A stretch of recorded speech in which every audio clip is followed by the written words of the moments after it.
Assalamualaikum and good evening to Profires. My name is Hanis Liana Shakira binti Omar with metric number P121617. We'll be discussing on one question from section A and one question from section B. For section A, I'm going to discuss the first questions on agency theory.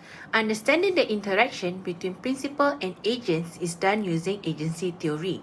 In a specific commercial transaction, the agent represents the principal and is responsible for acting in the principal's best interest without taking into account their own. Conflict may result from the disparate interests of agent and principal, since not all agents will always operate in the principal's best interest.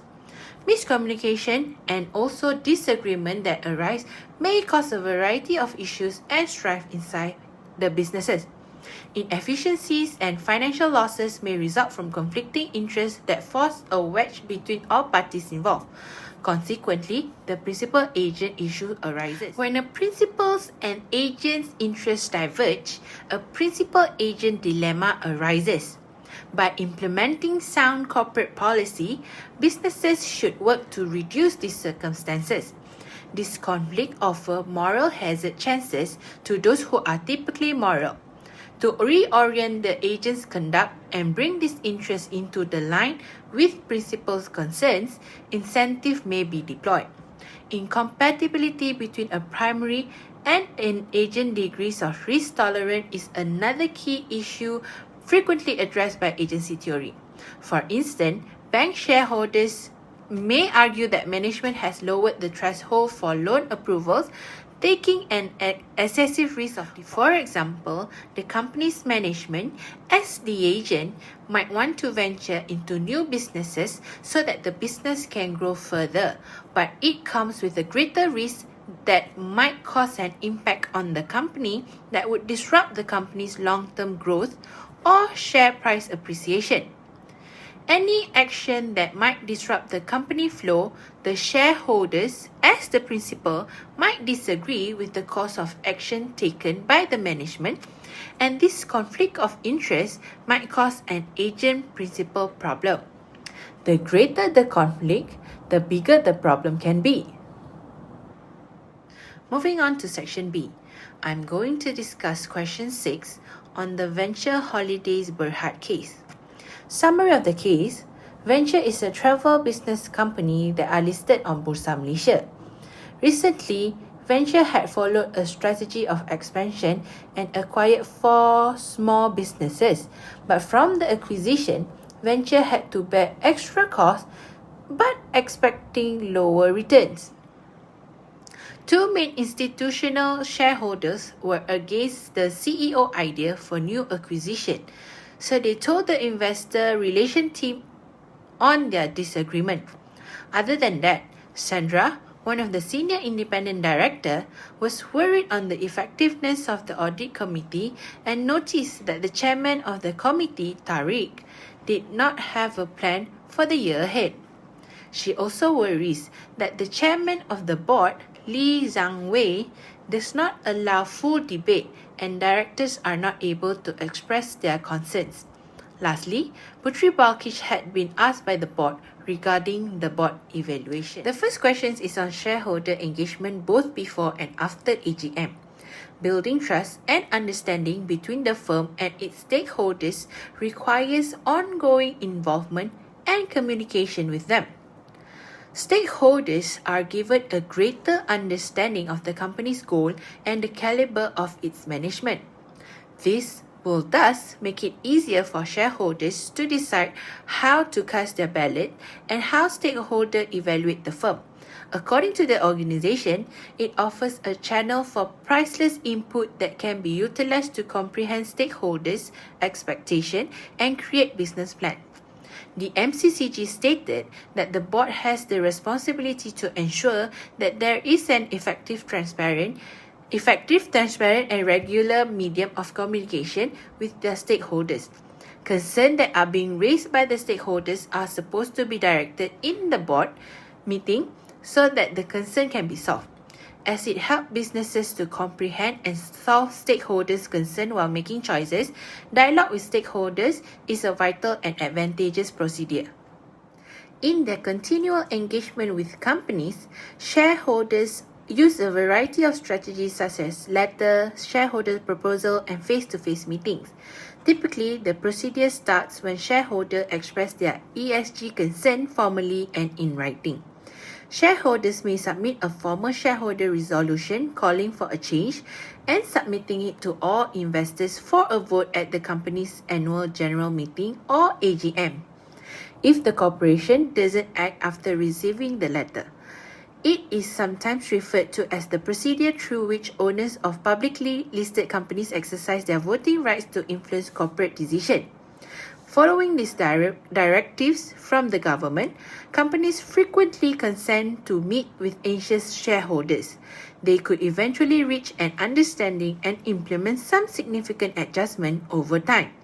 According to studies, the shareholders' value of the participating firms benefit when shareholders' participation is successful in bringing about change. To better understanding the expectations and concerns of these stakeholders and the influence the firm has on them, the board should interact actively with the relevant stakeholders such as workers, shareholders, potential investors, and customers.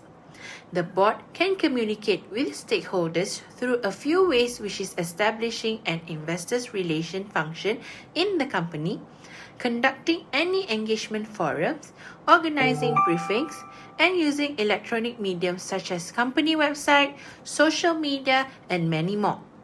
Companies should provide avenues for the stakeholders to voice their opinions and give feedback, including concerns.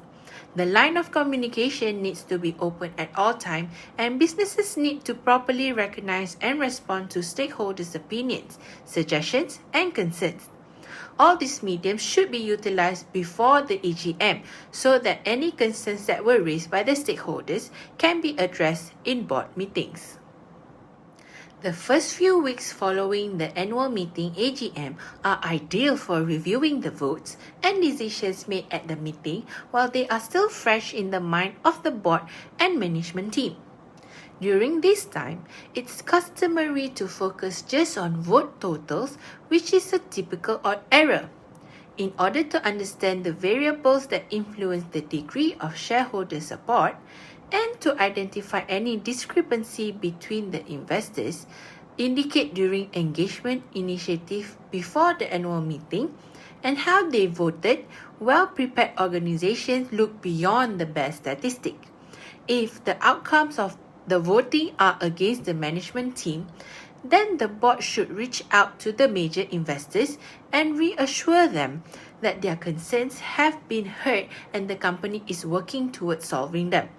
The board and management team should set a thorough report on shareholder input and any significant investors pattern that surfaced during proxy season as part of the immediate post-mortem of an annual meeting.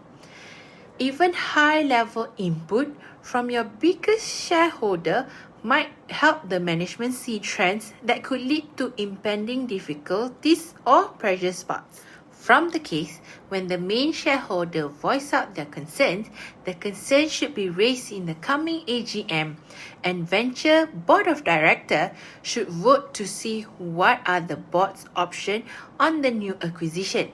The chairman should give opportunities to the board members to express their thoughts loud and clear and have a different perspective on the matter that was raised. From there, the chairman should take all considerations in making the final decisions that are aligned with the company goals. The second question is about the board evaluation that Putri Balkish has to analyze. The majority of businesses worldwide conduct yearly board evaluations either on their own initiative or as required by law. There is some latitude in the evaluation process and technique, as well as some global variation. The process is often adjusted to the needs of the business, the particular circumstances in which it finds itself, the stage at which the business is in its life cycle, and corporate structure, the culture of the board, and the embedded procedures. There isn't a standard structure.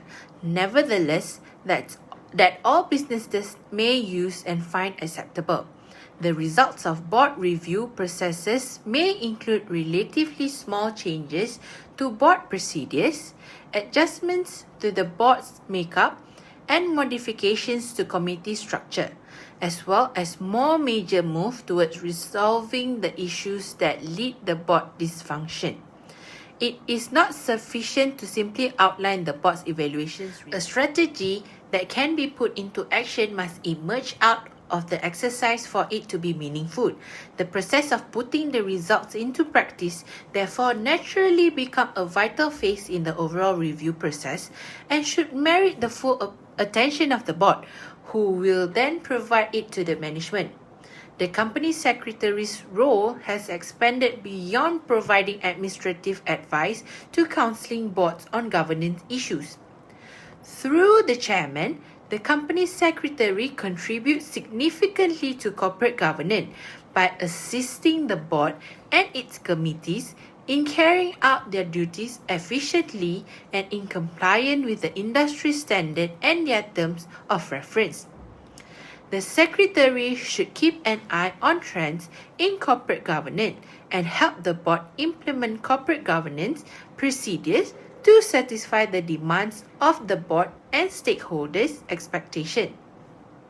Companies have to act accordingly to the Companies Act, and the secretary is supposed to ensure that the company is following all the code. Although internal assessment offers numerous advantages, there are some situations when it may be preferable to have a board evaluation process facilitated by an independent external expert, consultant, or advisor. One argument in favor of independent external evaluation is that it makes the review process more impartial and open. An external examiner might offer viewpoints and methodologies, whereas internal assessment frequently becomes mechanical. The evaluation process entails identifying the areas that need to be evaluated, developing a questionnaire about those areas, obtaining responses from individual directors to the questionnaire on a rating scale, interviewing individual directors, analyzing the questionnaire and interview responses, and reporting the analysis finding to the full board. The board discusses the report, makes an action plan, and routinely evaluates how implementation is going. The board of directors should accept the voting results from the AGM so that all parties will be happy and their interests won't be denied. In conclusion, a board evaluation should be a procedure that outlines precisely what the board hopes to accomplish moving forward. It should define anticipated behaviors and create the organization's future culture and tone. That is all from me. Thank you.